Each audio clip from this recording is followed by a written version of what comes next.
ሰላም ጤና ይስጥልን ተመልካቾቻችን፣ ሰበር ዜና አለን። ጎንደር ቋራ አብዛኛው አካባቢ ከመንግስት ቁጥጥር ውጪ መሆኑ ተገለጸ። ሰሞኑን በተደረገ ውጊያ የፋኖ ህዝባዊ ኃይል ያገዛዙን ሰራዊት በማጥቃት የቋራ ወረዳን ሙሉ በሙሉ መቆጣጠሩን የቀጠናው የፋኖ ኃይል አመራር አባል ለአንከር ሚዲያ ገልጿል። ከ60 በላይ ያገዛዙ ሰራዊት አባላት መገደላቸውን የገለጸው የፋኖ አመራር አባል ከሀገር ሽማግሌዎች ጋር በመሆን ህግና ስርዓትን በማስከበር የአካባቢው ህዝብ ሰላሙ በተሟላ ሁኔታ እንዲሰፍን ማድረግ መቻሉን አመልክቷል።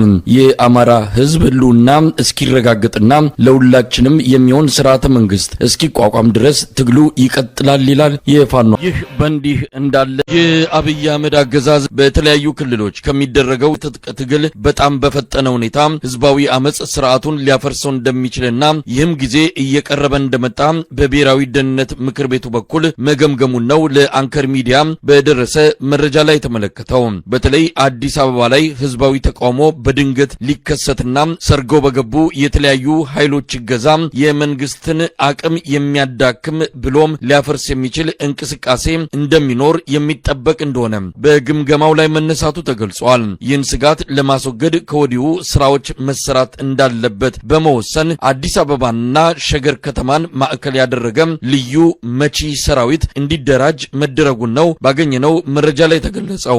ይህ ልዩ ወታደራዊ መዋቅር በአዲስ አበባና በሸገር ያለውን የጸጥታ ደህንነት ሙሉ በሙሉ የሚቆጣጠር ሲሆን በአዲስ አበባ በ100 ኪሎ ሜትር ራዲየስ ከፍቼ፣ መቂ፣ መታራ፣ ወሊሶ ዙሪያ ያሉ አካባቢዎችን የሚሸፍን የጸጥታና ቁጥጥር ስራዎችን የሚያደርግ ሲሆን አስቸኳይ አዋጅ ሳይታወጅ እነዚህ አካባቢዎች በኮማንድ ፖስት ስር ሆነው አዲስ በተደራጀው ልዩ ወታደራዊ መዋቅር የሚመሩ እንደሆነ ተመልክቷል። ይህ የማይቀርን አመጽ ያስተነፍሳል በሚል በብሔራዊ የደህንነት ምክር ቤት ውሳኔ የተደራጀው ልዩ ወታደራዊ መዋቅር ከመከላከያ ሰራዊት፣ ከፌዴራል ፖሊስ፣ ከሪፐብሊካን ጋርድ፣ ከኦሮሚያ ልዩ ኃይል የተውጣጣ ሲሆን ሌተናል ጀነራል ሹማ አብደታ በዋና አዛዥነት የሚመራው እንደሚሆን ተገልጿል። በአብይ አህመድ ቀጥተኛ ትዕዛዝ የሚቀበለውን ይህንን ልዩ ወታደራዊ መዋቅር እንዲመራው የተመረጠው ሌተናል ጀነራል ሹማ አብደታ አሁን ካሉት የአብይ አህመድ ጀነራሎች በታማኝነቱና በጨካኝነቱ የሚታወቅ በመሆኑ በአብይ አህመድ ዘንድ እንዲመረጥ እንዳደረገው ነው ከምንጮች መረጃ ለመረዳት የተቻለው።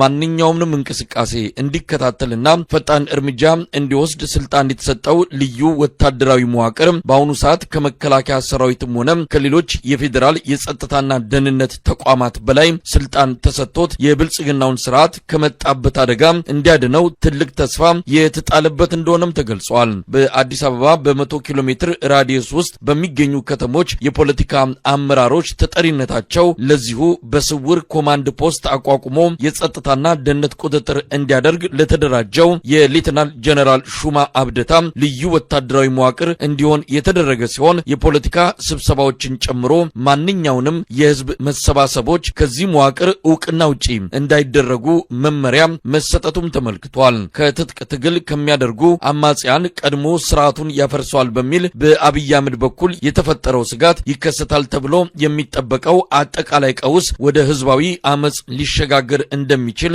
የሚያሳይ የደህንነት መረጃ መሰብሰቡን የሚገልጹት የአንከር ሚዲያ ምንጮች ይህን ጊዜም በጦር ኃይልና በፕሮፓጋንዳ ለመሻገር ርብርብ መደረግ እንደሚገባው በቅርቡ በተደረገው የብሔራዊ ደህንነት ምክር ቤት ስብሰባ ላይ ውሳኔ ላይ በመድረስ የተመለከተ መሆኑን ለማወቅ ተችሏል። የትግራይ ወጣቶች ክልሉን ለቀው የተሰደዱ መሆኑ ተገለጸ። በአራቱም የትግራይ አዋሳኝ በሆኑ ቦታዎች ወጣቱ በከፍተኛ ቁጥር እየወጣ መሆኑን መረጃዎች ያመለክታሉ። ዋዜማ ራዲዮ ሰሞኑን የትግራይ ጊዜያዊ አስተዳደር ባለስልጣንን ጠቅሶ እንደዘገበው ከትግራይ ወጣት 81 በመቶ የሚሆነው ስራ አጥ ነው። ክልሉን ለቀው በባህርና በየብስ የሚሰደዱ ወጣቶች በአብዛኛው ሌላ ዙር ጦርነት ይቀሰቀሳል በሚል ፍራቻ እንደሆነ የተመለከተ ሲሆን ከፍተኛ ረሃብ መከሰቱና የሥራ ማጣቱ ወጣቶችን በገፍ ክልሉን ለቀው እንዲሰደዱ እንዳደረጋቸው ተገልጿል። በዋዜማ ዘገባ እንደተመለከተው 89 በመቶ የሚሆነው የትግራይ ወጣት ትዳር መያዝ አይፈልግም። ጋዜጠኛ ይስሐቅ ወልዳይ የትግራይ ሁኔታ እጅግ አሳሳቢ ነው ይለናል። ወጣቱ ቀየ መንደሩን እየለቀቀ ባገኘው አጋጣሚ በመሰደድ ላይ ነው ይለናል ጋዜጠኛ ይስሐቅ። እንግዲህ ባዶ የትግራይ ላይ ያለው ሁኔታ አሁን በምናይበት ጊዜ በተለይ ወጣቱ በሁለት መልኩ እየፈለሰ ነው። በተለይ ወደ ሀገር ውስጥ እንደ ሀገር በሀገር ውስጥ ያለው መሰረት ከፍተኛ ነው ማለት ይችላል። በአዲስ አበባ ጎዳናዎችን ማየት የሚቻል ከሆነ መሳይ ወይ መረጃዎችን ቢኖር ከሆነ በአዲስ አበባ ጎዳናዎች ላይ በልመና የሚተዳደሩ ብዙ ከትግራይ የመጡ ወጣቱ በእድሜ ደረጃ ወጣቶች የምንላቸው አርሶ አደሮች የምንላቸው ብዙ ሰዎችን የሚታይበት ሁኔታ ነው ያለው። ትናንትና ይልቅ ግን ዛሬ ምንድነው የተለየ ነገር ያለው የሚባለው ነገር ላይ በትግራይ ላይ አሁን ከትናንትና በተለየ መልኩ በተለይ ትናንትና በተለይ ላለፉት 27 ዓመታት ወይም 30 ምናምን ዓመታትን በትግራይ የነበረው ሁኔታ ከ40% በላይ በሴፍቲኔት የሚተዳደር ማህበረሰብ የነበረው ክልል ነው። ግን እንደ ሪፖርት ሲተላለፍ የነበረው የትግራይ ህዝብ ወይም ደግሞ የትግራይ ወጣት በስራ አጥነት የማይሰቃይ እየጠገበ ምናምን ነበር። አሁን ደግሞ ከጦርነቱ በኋላ ትግራይ ስራ ማለት ይህንን የምተውና ሪፖርቱ ዋና ዓላማ ስላልሆነ የሪፖርቱ ዋና ኮንተንት ስላልሆነ አሁን ያለውን በምናይበት ጊዜ የትግራይ ወጣት በተለይ ትናንትና በጦርነት ጊዜ ቲዲኤፍ ብሎ ያሰልፏቸው ብዙ ወጣቶች አካላቸውን ጎድለው ብዙ ተክደው ያለንበት ሁኔታ ነው ያለው። እሱ ብቻ አይደለም። በመንግስታዊ መዋቅር በተለይ አሁን ላይ ያለው ሁኔታ ጊዜያዊ አስተዳደር የሚባል አለ። ህወሓት መራሹ ኃይል አለ። ጊዜያዊ አስተዳደር ራሱ ህወሓት ቢሆንም ግን ደግሞ ሌላ አንጃ አለ በትግራይ ላይ ስርዓት አልበኝነትን በኃይለኛ የሰፈነበት ነው ያለው። ስራ የሌለበት ስርዓት አልበኝነት የሰፈነበት ትልቁ ነው ያለው። ስለዚህ ከዚህ አንግል በምናይበት ጊዜ ወጣቱ በክልሉ ላይ በጣም ኃይለኛ ተስፋ የመቁረጥ ሁኔታ ነው ያጋጠመው። ስለዚህ ተስፋ የማታይበት ነገር ይህ ይሆናል የምትልበት ሁኔታ በሌለበት ሁኔታ ወጣቱ ያደረገ ነው። በዚህ የተነገሩ ያልተነገሩ በጦርነት የተሳተፉ ብዙ የቲዲኤፍ አባላት አሁን በባህር ላይ በአረብ ሀገራት ባህር ላይ ህይወታቸውን እያጡ ያሉበት ሁኔታ ነው ያለ ነው። እዛ ለመኖር ተስፋ ቢቆርጡ ምንም ሊያስደንቅ አይገባም ነው። እንደው ጋዜጠኛ ይሳቅ እንግዲህ ቁጥሮች በጣም አስደንጋጭ ናቸው። ቁጥሮቹ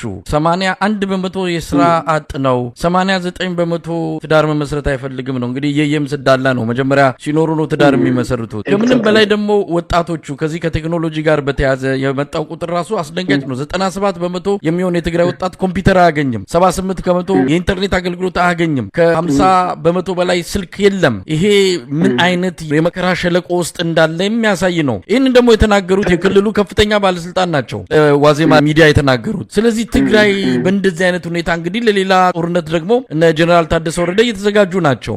የትግራይ ወጣት በእንደዚህ አይነት ሁኔታ ያለ ምንድነው እየተደረገ ያለው? ዛሬ አብይ አህመድ ተስፋ ያለው ወጣት ተስፋ ያለው ሀገር እየገነባን ነው ይላል። የት ነው የሚገነባው? የትግራይ ወጣት የትግራይ ህዝብ ከዚህ በላይ ምን እንዲሆን ነበር የተፈለገው? በጣም ጥሩ። በትግራይ ያለውን መሳይ በትግራይ ያለውን ሁኔታ በምናይበት ጊዜ ከትናንትናው ለየት የሚያደርገው ብዙ አንጃዎች አሉ። ትናንትና በጦርነት ሲማግዱት ለስልጣናቸው ሲሉ ነው። መቼም ህዝብ ጥቅም ተብሎ ሊያስከብር ብሎ የወጣ መውጣት የለም። የተወሰኑ አካላቶች በተለይ የህወሓት መሪዎች ስልጣናቸውን ማራዘም የሚሆን ነበር ወደ ጦርነት የማገዱት።